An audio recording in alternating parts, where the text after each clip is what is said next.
I should be like you, Mel.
Ultimate on-demand destination for the UK's best fan-led football podcasts. Want authentic supporter insight on all things Bournemouth? Follow Up the Cherries in all departments on the TalkSport Fan Network. Club-dedicated content created by the fans, for the fans. Search TalkSport Fan Network.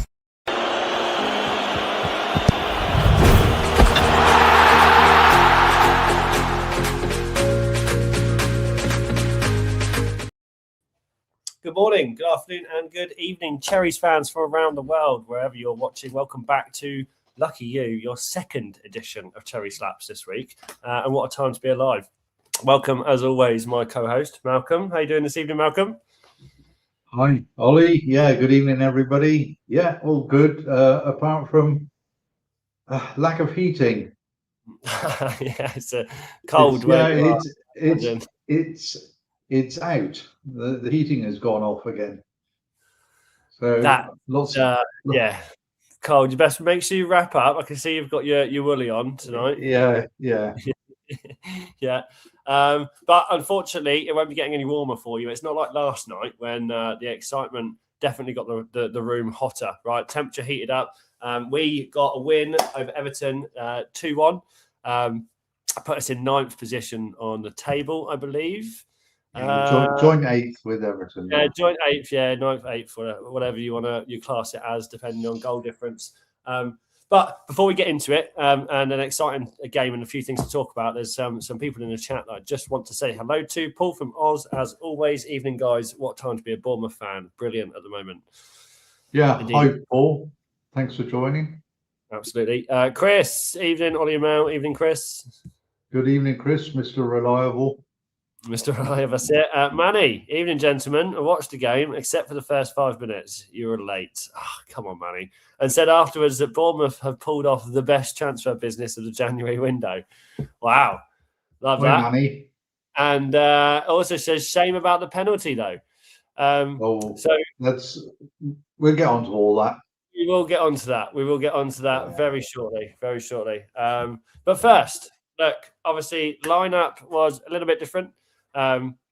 There's a couple of things. Oh, and he joins us now. Of course he does. Let's get him in. Manny, why not? Here you are. Manny, welcome to the chat. How you doing? I am good. Thank you, gentlemen. And, Craig and I don't know if you know this. I think maybe you do. We have a habit of chatting with each other whenever I see Bournemouth play. And obviously, where I am, it's not easy to watch Bournemouth play live because, when the people in charge of the coverage decide that they don't want to see Bournemouth to screen the Bournemouth game, there's not much I can do. But mercifully, they did show all of the midweek games, including the West Ham United, Manchester United one, which is also a great game in itself. But I chose to watch the Everton Bournemouth game, and I said that to Craig. As expected. Yeah, and I did say to Craig that obviously the best purchase you made obviously was getting Rayan to come in. It might be a bit too soon to say that he could be the replacement for Antoine Semenyo, and let's get it right. The dosh that you got for selling him to Manchester City will definitely leave you in good stead. There's no doubt about it. But I've got to say I'm really impressed with how he's adapted himself very quickly and really made himself a big part of the team so far. Of course, we just don't know if this is really going to be sustainable or if this is just what they otherwise call a bounce. But it's a great start so far, and it's not for nothing that they say that well begun is half done. 2 goals in 2 games, 4 points. Let's have more if it ain't. The assist. Yeah, absolutely. Yeah. I think we're going to come on to Rayan for sure. He was a standout player in yesterday's game for me, without a doubt. Obviously, first half going in, it looked a little bit ropey, right? And again, not really the start that we wanted, Mal. Obviously, the team was a bit different anyway from our last game. But go on, give me some of those scriptures that you've got down there. Okay, we'll start with the lineup, shall we? Yeah, go for it. Obviously, Christie and Tote coming in, which is rather good. Really glad to see Ryan Christie get a start. So that for me, that was like a wow factor, really. Sure. This is what we've been waiting for. That Andoni trusts him, for plenty of minutes. And he's an engine, isn't he? He just doesn't stop. And what he brought to the team yesterday was good old Ryan as he was. It's taken a long time to get him back. Yep. I thought Alex Tote did pretty good. I wouldn't say super outstanding, but he's slowly getting his minutes in, which is good. Mm-hmm. Obviously, being one of the new boys. It'll take a little while, as it did with some of the others. But no, I think the starting 11 was pretty okay, to be honest with you. Yeah. Everton, they brought Branthwaite in. They sort of sorely missed him, to be honest with you. He was wasn't he? Set pieces for a little while. Yeah. The thing that did surprise me is that they put O'Brien at right back, who's predominantly a centre back. I have watched today quite a lot from the Everton channels. They castigated some of their players. They really did, with trying not to go over the top, but being very critical, but very constructive with their criticism, and quite rightly so. And I thought it was a pretty fair assessment. I think I must have seen about 3 different channels today. So. Yeah. As well as watch the game back again. So I haven't been sat idly by and made my notes. And interesting that you mentioned O'Brien. Obviously, he was the red card in the second half. We'll come on to all that. Yeah. Just interesting to know if there's obviously some scrutiny about him being pulled into a different position. If there's a reason he had to put in a last man challenge. Obviously, you've watched all the Everton shows, so I imagine there was some conversation. Yeah, a lot of the conversation was, why did they not put Patterson in a right back, who is a right back? So they know their team, they know their squad of players. Obviously there was an awful lot of criticism surrounding selections from David Moyes. Mm-hmm. They got players on the bench that haven't had the minutes. Why? Perfect opportunity for them, but that's down to the boss at the end of the day, isn't it? Yeah, absolutely. Yeah. So, kicked off, it was okay. It wasn't exciting. It was quite bland, really, that first half. Mm-hmm. It took a while to get going. We were all right. Some nice movements, nice passing, and players slowly getting used to each other. Yeah. And things sort of really kicked on, I suppose, really after about 20 minutes. It was a bit like a very slow chess game, to be honest with you, to start with. And then it really kicked on. And, a few little bits I've picked out here. Obviously, the disallowed goal for Everton after the 9th minute. Yep. A really super ball across from Garner corner, which Petro fisted out, and it came back in and went through one of the 2 players offside, weren't they? And one of them just stood there and let it go through his legs. Because I think we said, at the time, that looked a bit embarrassing. thinking it would be an allowed goal. But lucky enough, the old Lonnie had his flag up. I thought, well, here we go. We're gonna have a bit of fireworks here, but it just sort of settled into some sort of one end to the other, but nothing spectacular. So, bearing in mind, I mean, it was chucking it down there, wasn't it? It really was. And I think, we move on to like half an hour. Probably the miss of the game from Barry. Once again, it was a free kick from Garner. I mean, he seems to be the dead ball man for them, which Petro managed to, let's just say, spill it. But I mean, it did bounce right in front of him, and he was ready to collect it, wasn't he? So Barry read the situation. He got in the position, which is good, to be able to do that. But what the hell did he do? He screwed it so well wide. I was just thinking, how did this happen? Yeah, I mean, he wasn't not from our point of view, but for the fact that how the hell did he miss the target?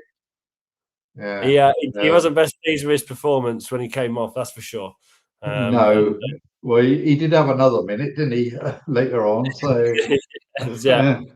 And then obviously after that half an hour moment, obviously you mentioned all of those things which essentially Everton handled their possession, right? They were becoming a bit of an issue. It looked like they were going to score essentially, and that moment came right just towards the last minutes of the first half. A minute later, after that miss from Barry, there was another incident where Dewsbury Hall put a super ball across the 6-yard box. And how do you pronounce this? NDI? NDA? The forward. It had a shot from the back, which Petro did really, really well to get down to with the aid of the post and kept that out. That was really like hell's bells. I mean, that could have squeezed in quite easily. Yeah. That was a pretty close thing. And then obviously the big incident of the first half was the penalty, wasn't it? Yeah. And the foul on Braithwaite. And again, it gave, I'm going to call him Illiman Ndiaye, however you want to say it, as you said. Yeah. But a good penalty. It was a good penalty. Absolutely super. Right in the corner, put it away.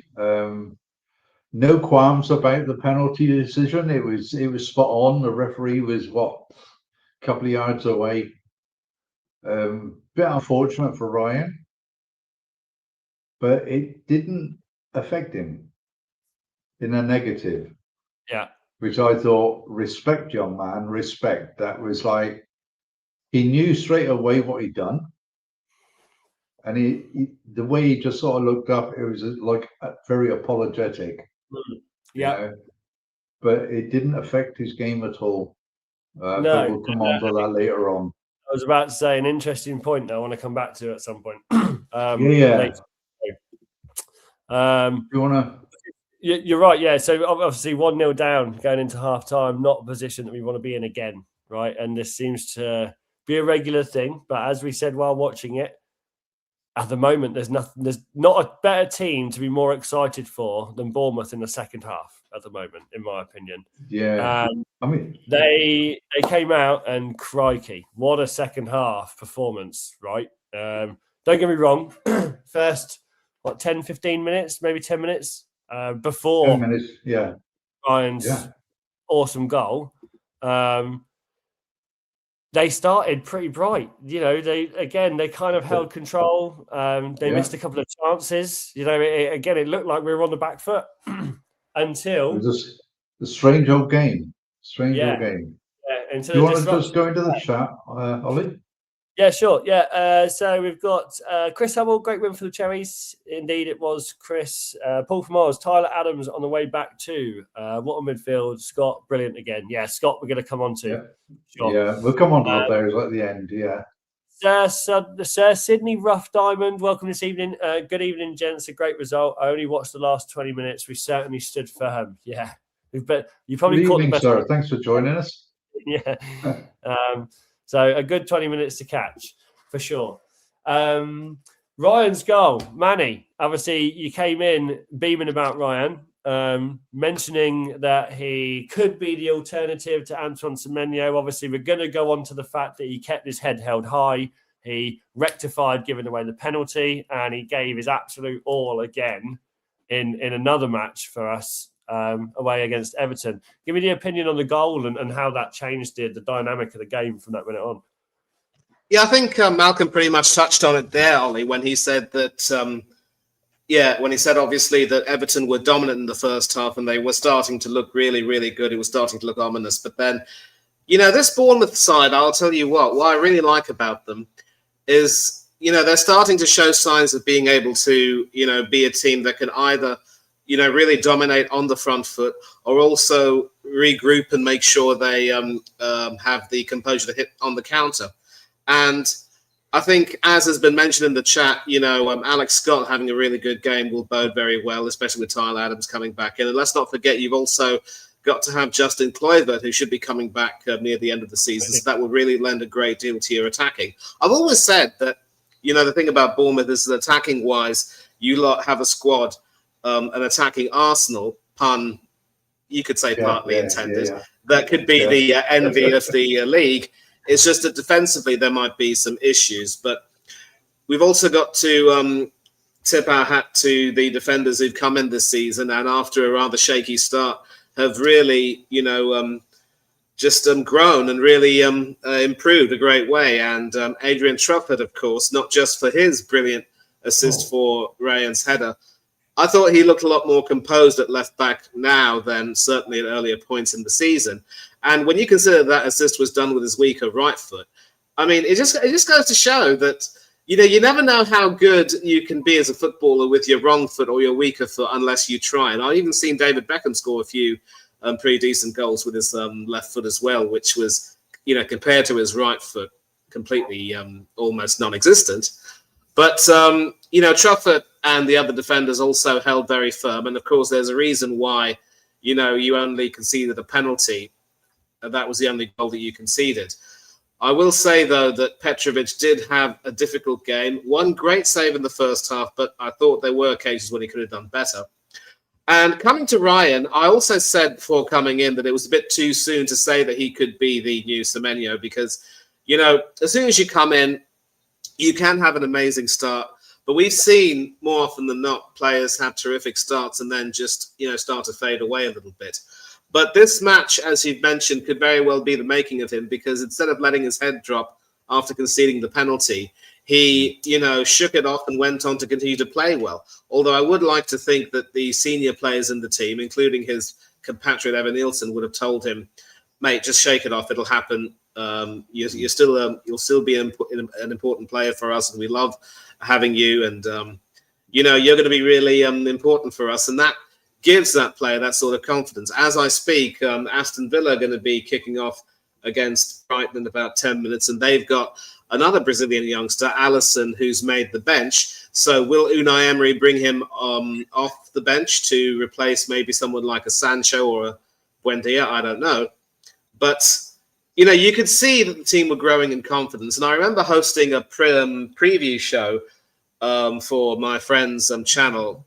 I was the only person who predicted that Bournemouth would win because Everton have a pretty poor home record. Almost, you could say, as poor as Tottenham Hotspur. And as we all know, surely not that bad. Yeah, as we all know, Thomas the Frank Engine has left the station, and for that we're all grateful. But Everton's home record has not been good this season. I did think that the way you played against Aston Villa, you literally had them almost ripped to shreds. And if it weren't for Emi Martinez and some dogged defending, you could have ended up winning that game. So I think you might be disappointed not to get 2 points from that game. But again, you showed that you deserve to be a lot higher in the table than you actually are. And as Malcolm said, you are now joint ninth. And I think the players you've got now will play a very big role in your future matches this season. I'm going to tell you right now, and I said this to Craig, I am not looking forward to entertaining you at the Emirates. And I am very mindful of the fact that you did the double against us last season. This season, we only beat you 3-2.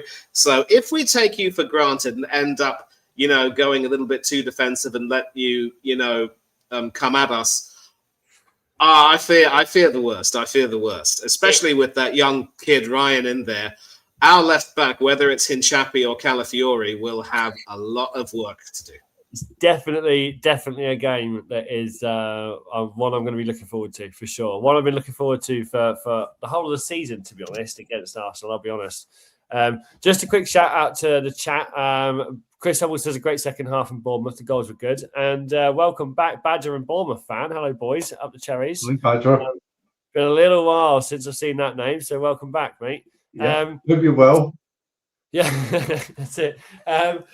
Now, on to, so what I wanted to say was after Rayan's goal was obviously, it looked like, as we were watching it, Malcolm, Adli continued to push on and continued to try and attack, but wasn't really taking people on, was more passing to get into a position, then ended up after this free kick, managed to get his goal, right, which is well deserved.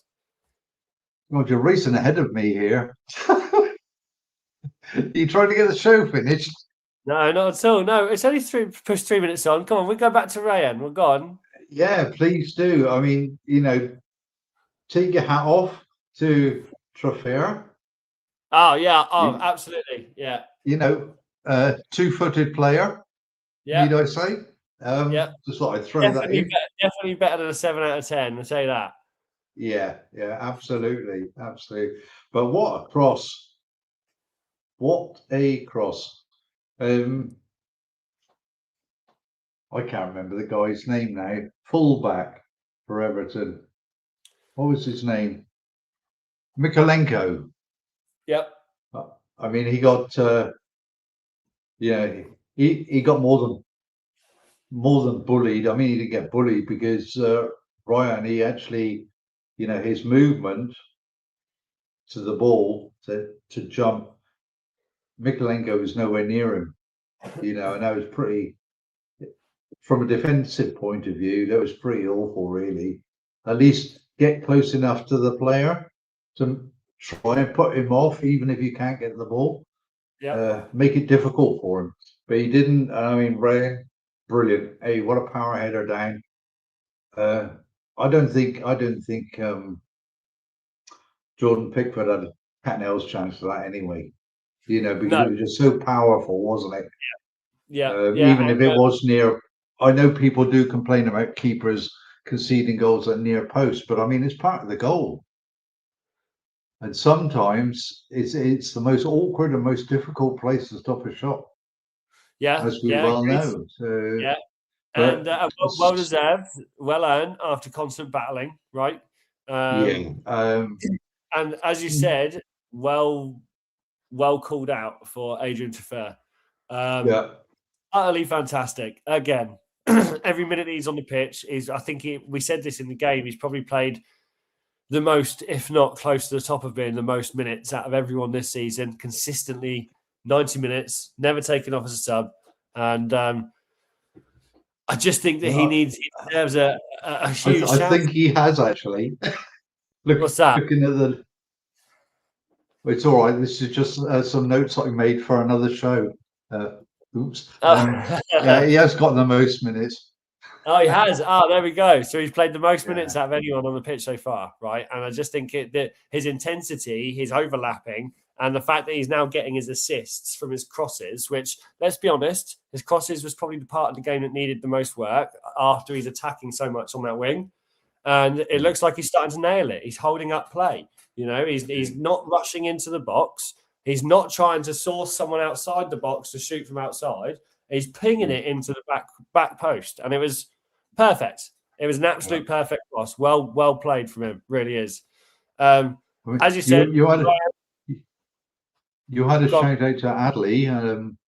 So obviously before the goal, yes, we did talk it over. For those that don't know, we had a bit of a get together online. It was quite amusing, especially what I was watching with that Darren from Perth.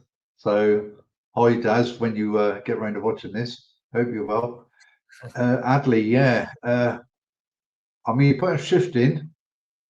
The young man, he got himself about, and he swapped over, didn't he? He was going from left, and then he was suddenly on the right. Yep. And that was if anything is as a negative, and I don't like to be negative, I just wish he'd take his man on, even if it doesn't work. At least give it a go. If it doesn't work, then you know it doesn't work. Yeah. And then adjust your game accordingly. But that is as you said, right, you struggle to focus on the negatives there. And I think some of the biggest positives to take away are how far he's grown. So that can definitely be But his attitude, I think, yesterday, brilliant. He didn't really get aggressive over the ball. He didn't really commit any fouls. He was much more attained as a football player on the ball rather than losing his head. Would you say maturing? 100%, yeah. But in the Bournemouth way, like you've seen it with Jimenez. Jimenez was exactly the same when he first started getting on the pitch, and he was so aggressive and so in people's faces and was on the floor more than he was on his feet with the ball. There was a number of different things that made him a worse player. And I think there's like a pivot in attitude and character when these players start training under Iriola. And I think Adli's got to a point where he's earned those minutes and that start. And he did well. He performed in the Bournemouth character, in the Bournemouth way, I think. You know, and he's earned his spot in the next game, in my opinion, for sure. They're certainly gelling together, aren't they? You see that there's players coming together, which there was just so much there. I mean, once the subs were made, obviously we can move on to that later, but once Krupi came on, there was a connection between the two.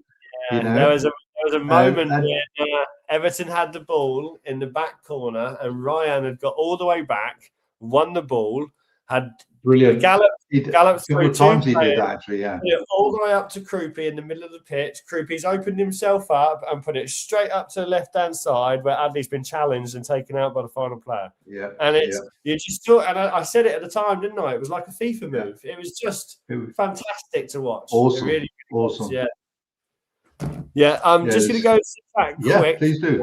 There's a lot of comments there. Yeah. Evening, guys. Don't know who that is. That's Matt or Craig, I think. Ryan, the best business in the transfer window. Badger and Bournemouth, not something we like to talk about. How long until Ryan is in Liverpool or Manchester? It won't be Manchester. Get out of here. Get out of here. I mean, just going to throw something in here in case you don't see everything that's on the internet. You know, people talking about Krupi already. Yeah. So but the thing is they're going to. They're going. These things are going to be discussed. They've come into the league. They've made an impact. They're 19-year-old, right? They're gold mines to a lot of these clubs, and it's not going to happen.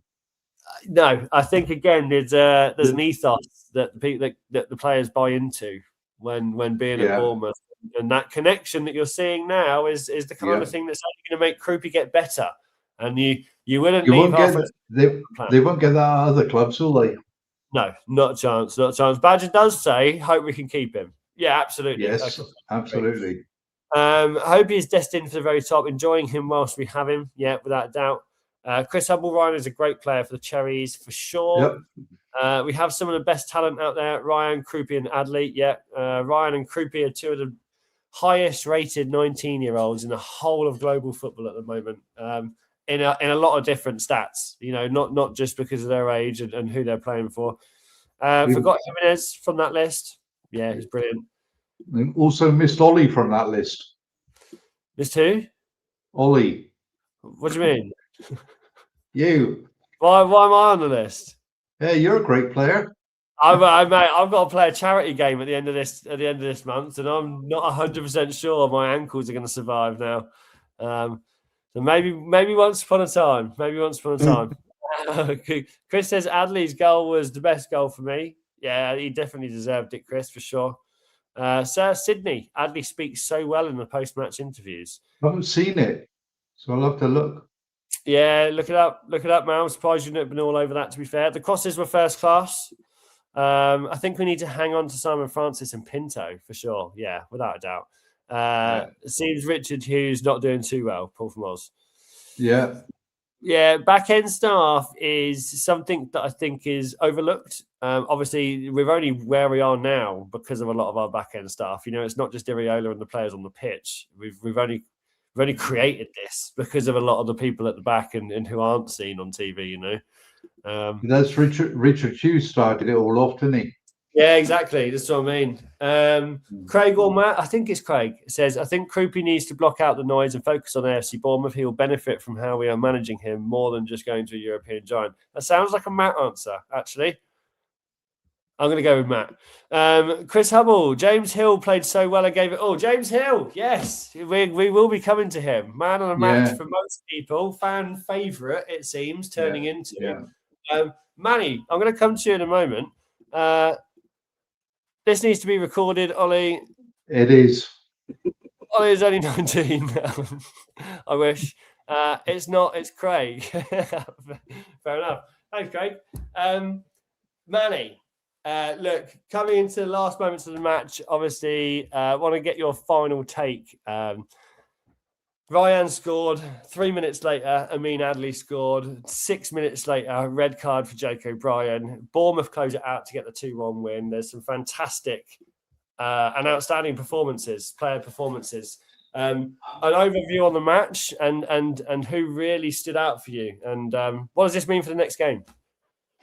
Well, I mean, obviously, depending on who you're playing in the next game, I think this win and the performance against Aston.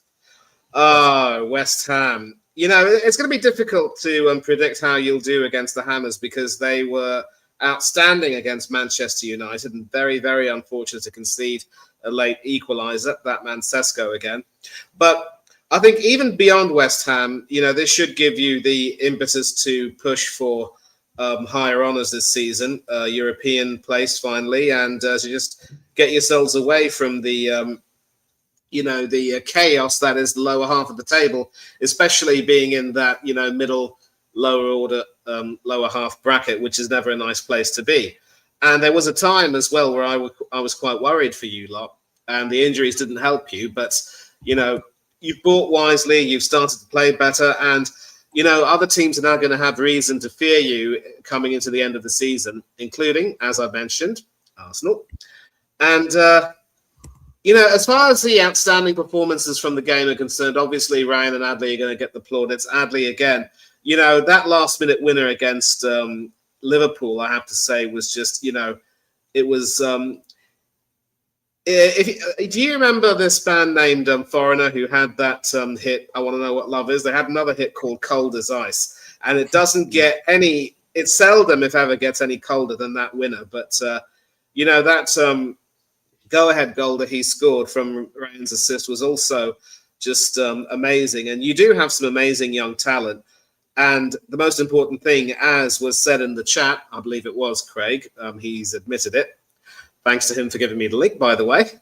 He said that the youngsters have now got to block the noise out and make sure that they do really well. But another player who I think is continuing to grow from strength to strength is, in fact, Alex Jimenez. He seems to now have nailed down that right back spot. So Adam Smith, club captain and all, is now pretty much reduced to effectively being a bench player who comes on to calm everything down near the end. And that's more or less what he did. There is one element of concern in that even though Everton went down to 10 men, they still had enough gumption, for want of a nicer word, to keep attacking, and they still had enough composure on the ball. And, there were moments when I was quite fearful for you, especially since I think one player who didn't have the best of games today, despite that great save in the first half, was Georgi Petrovic. That chance for Barry should never have come about, and it wouldn't have come about had he, claimed it a lot more cleanly. I think it bounced off his palms and into Barry's path. And then, Barry just, fluffed his lines after taking centre stage. And sometime in the second half as well, there was a shanked clearance which went straight to an Everton attacker, and I think it was some good defending that saved us blushes again. And Sorry, what? there was two. Oh, Very, very quickly in between. They were like the one from James Hill. He headed over, and then I don't know, was it a minute or so later, where Barry had his second chance, big chance, and Jimenez got a block in. Unbelievable! How did that happen? Yeah, both off the line. Correct. Yeah. Absolutely super. But then solid, didn't he? Yeah. Exactly, and that really no, please don't apologise, sir. That's a very good point you made, and that underlines how important and how pivotal Jimenez has become to the team. And you know, I don't know how long Smithy will have at Bournemouth, but you know, he now knows that he's got some amazing competition for his place, but there will be some moments where Iriola will want his experience. And you know, you've now got the makings of a settled, really powerful squad that is, in the view of some of my fellow Arsenal fans, playing some of the best football in the Premier League this season. You, Aston Villa, and a few others. I like watching teams like Bournemouth and Aston Villa play this season because, you know, when you talk about Arsenal, some of the football we've been playing this season has been, it has to be rated as quite dire, and I will be brutally honest with you there. That's the way I feel about it. And I think there were some terrific individual performances. You mentioned Alex Scott as well. I think the defence also stood up well enough to be counted, especially when Everton suddenly got their second wind.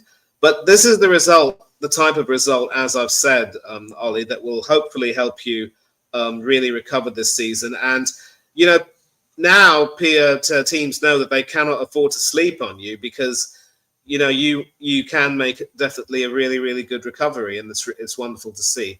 And as far as Rayan is concerned, what's going to be interesting is he will have some games where he doesn't quite get the hang of it. He isn't really able to, you know, shine because, you know, every player will have that phase where they're walking on water and where everything comes easy to them, but there will be some difficult moments which he will face, and how he deals with that will really be key. But I think you can all agree with me that now that he's at Bournemouth, he's got an amazing atmosphere and an amazing platform by which he can really, you know, evolve as a footballer. And so I don't want there to be any talk of him, you know, being coveted by big clubs as of yet. And even if, you know, certain clubs will be willing to offer you a king's ransom, there shouldn't be any talk about that.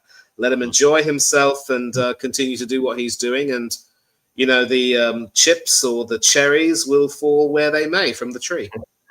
Absolutely they will. Absolutely they will. Before I come back to you, Malcolm, on a couple of other questions, just want to hit up the chat again. It is popping. Badger, Bournemouth fan, we can still get to Europe if we keep up the momentum. For sure we can.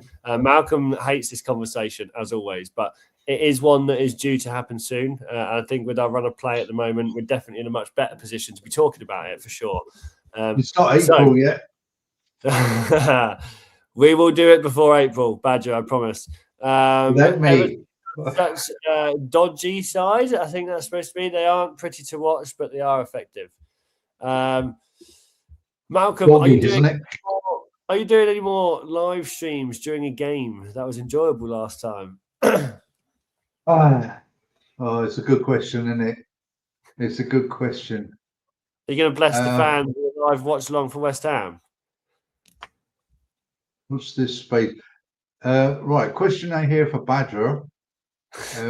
If you go seriously now, I hope you're on Facebook. I'm not sure if you are or not. If you do, just look through Facebook. You'll see my name up there somewhere, and just send me a message. All right, and then I'll contact you personally, and we'll sort something out. There you go. Right. You can't argue with that, Badger, can you? Hey, one-to-one personal alerts and notifications from the man himself if he's going to be on live. So that's all we can ask here on the channel. Yeah. Chris Hubble says James Hill was my man of the match, and we're going to come back Not to only yours. just a moment. And Paul Moz says Tav also back, possible 3 to 4 weeks, followed by Mr. Cliver. look out. Petrovic's distribution, long ball game, very ordinary, unfortunately. Yeah, I mean, there's definitely still some coaching to be done with Petrovic. I don't think he's going to be at a standard that we expect very soon, unless he starts to change the way that he plays, I think, or concede less goals, unfortunately.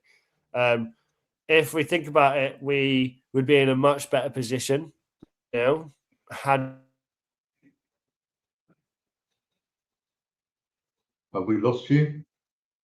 I think he might be frozen from the looks of it. Yeah, it looks like. Oh, there he is. Yeah, carry on. Sorry, where did I get up to? We were talking about Petro. Yeah, so look, I think there's just definitely some training that needs to go into some aspects of his play to be able to keep up with how well we're doing as a team, and how well some of our players are developing outside on the pitch as in their positions. You know, he has to get better, just as much as we expect Senesi to get better, or James Hill to fill in and get better, or Jimenez to have grown and got better, or Adli to have finally got his start.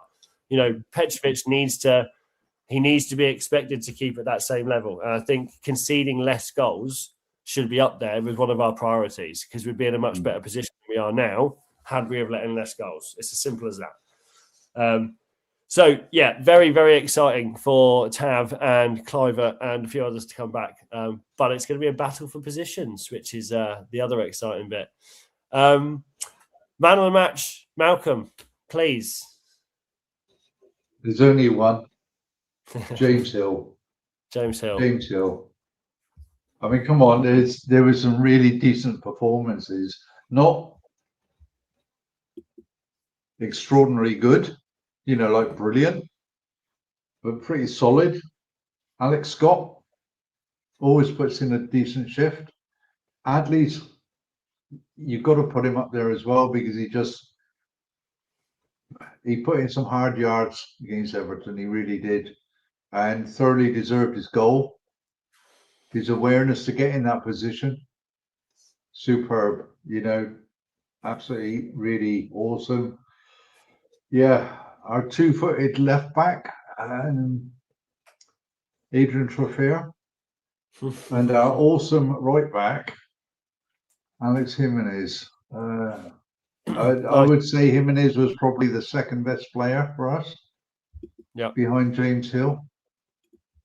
Up top, it's very difficult. Rayan, yes, he is a talent waiting to really explode, isn't he? He put in such a shift, not only up front, but his defensive duties are really very, very good against Everton. Yeah, for me, he's my man of the match, I'll be honest. Fine. I mean, it's very difficult, isn't it? Yeah, don't get me wrong, James Hill over-exceeded expectations, for sure. He did incredibly. Absolutely awesome. He really was. But I think, as you said when watching it, mate, you know, there was times when Rayan was back, he was battling, he was clearing the ball, he was making defensive tackles, he was then running back up the pit. Like, he was, for me, he was almost as good as Adrian Trofeo was in that game. And Adrian Trofeo for me was fantastic, you know, and I just, definitely some big call-outs for sure. And I mean, I got to throw this in at the end because it was just so amusing. Bearing in mind, I'm sat watching the game. Ollie sat in Wales watching the game, and Darren in Perth, Australia, and we're all linked up together watching this. And I'm watching these two guys having heart attacks going into the last, I don't know, last 15 minutes. Say, you can't just throw it in there, and it was just so funny. I was like, yeah, come on.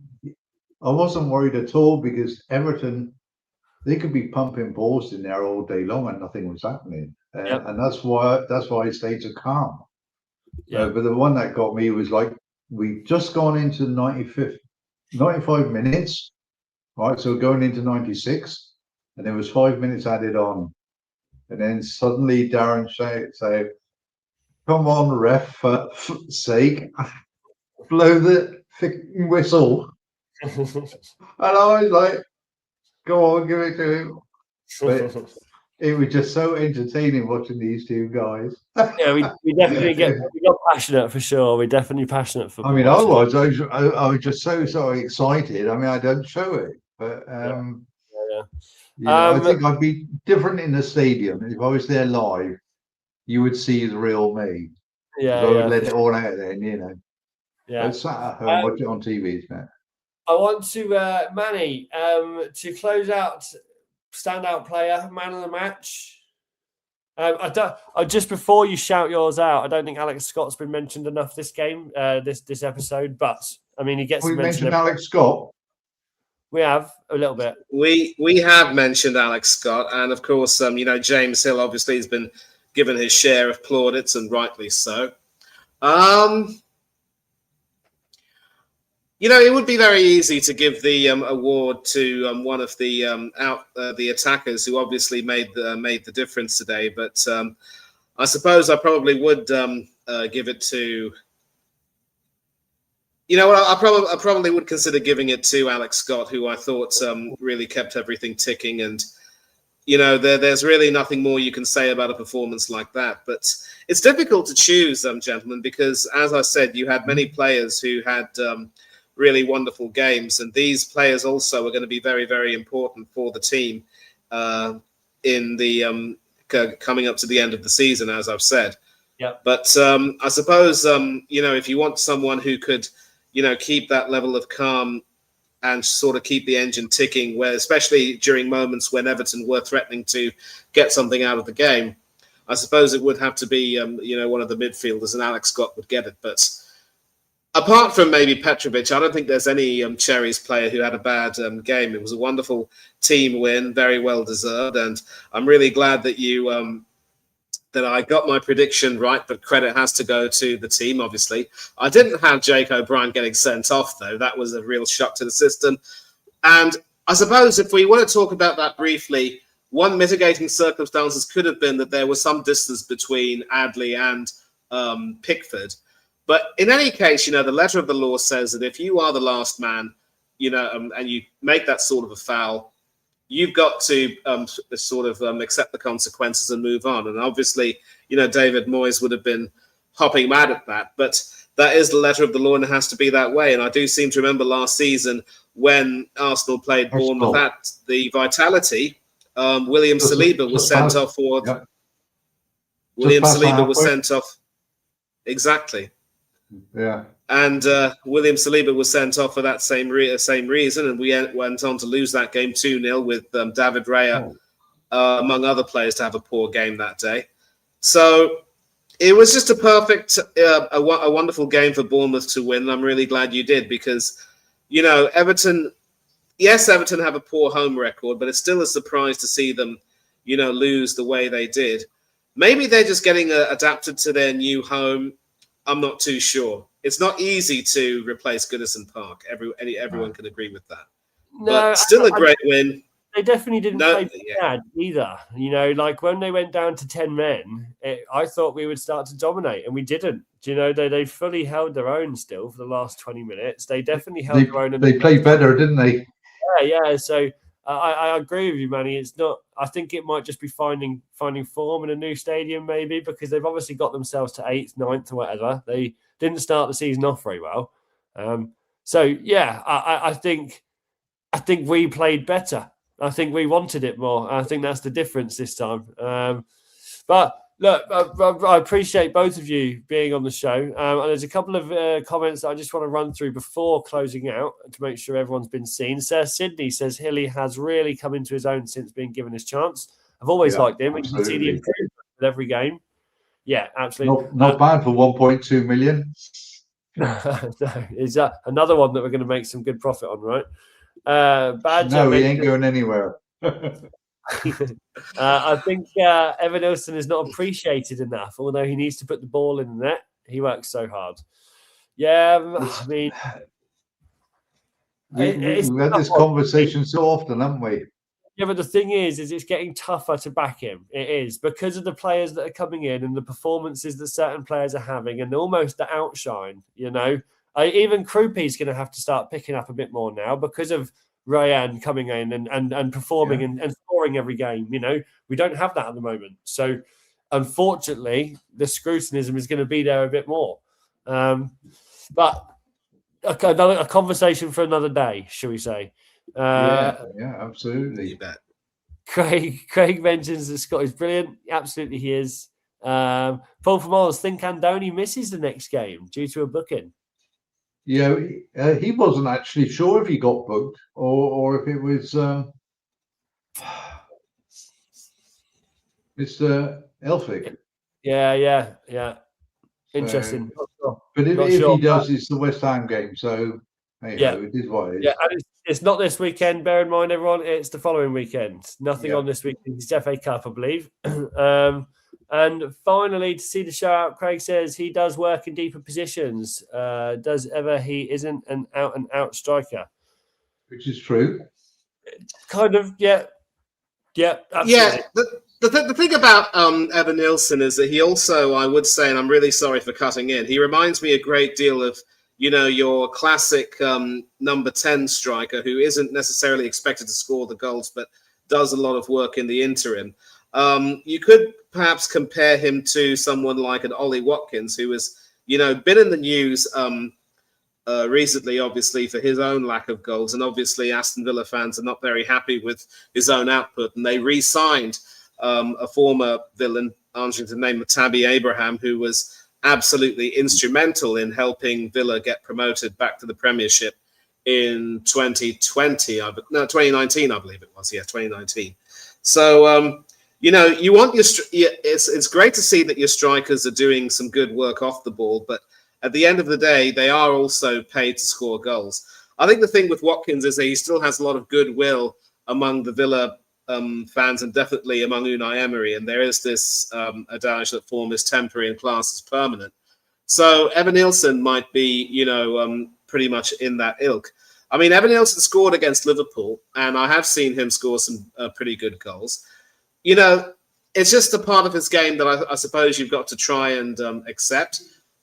And I think if we had a situation where more and more teams were to adopt a 4-4-2, diamond or otherwise, with two strikers up top, you would see a lot more goals. You'd have a big, tall goal machine like an Erling Haaland or what have you, and someone like Evan Nielsen or an Ollie Watkins plays off them.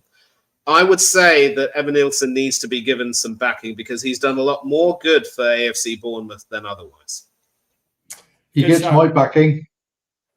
Yeah, good shout. Yeah, very accurate there. And appreciate the words. As always, appreciate you both being here. Thank you for everyone in the chat. Make sure you keep the notification bell and all of that fun stuff on so that you can get all the notifications for any new episodes coming out, which there might be one. Am I right, Mel? Is there next week, this week, something coming out? There is actually. It's going to be a cherry picking coming up. That's it. Which Matt and myself will be doing tomorrow. So maybe I'll go out tomorrow evening whenever Matt's got time to put it up. Yeah, and this is a good one. This is one that I wanted to be involved in but couldn't because I don't have time. But the guy's going to do it without me. And my goodness, should you make sure you watch it when it comes out because it's going to be good. It'll be going to be interesting. Yeah. Really something slightly different. Yeah, I'm looking forward to that. And and then we got just almost 2 weeks off. Well, a week and a half. Yeah, which is rather lovely, but just nice to have a little break. Well, they'll have had at least 3 hours off you this week, Mel, after you've done cherry picking. So a week off is due, I think. Don't you think? I wonder when the paycheck's going to come. Yeah. You're telling me, mate. Crikey. Let's have a word with management. It's short of biscuits, mate. I need some biscuits. I'm sure there's some in the chat. I'm sure someone's in the chat listening, but hey. Look, thank you everyone for being here. Please have a great rest of your evening. Please have a great rest of your week. Enjoy the FA Cup at the weekend, and we'll see you after the West Ham game. Up the Cherries. Thank you. Thanks everybody for joining us, and up the Cherries. Up the Cherries, as always.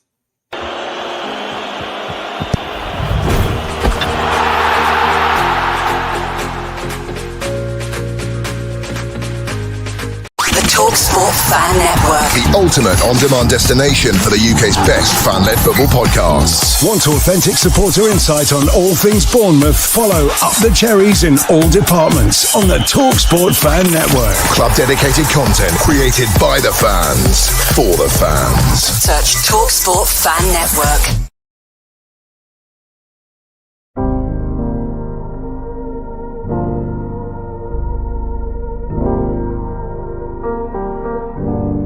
I should be like you, Mel.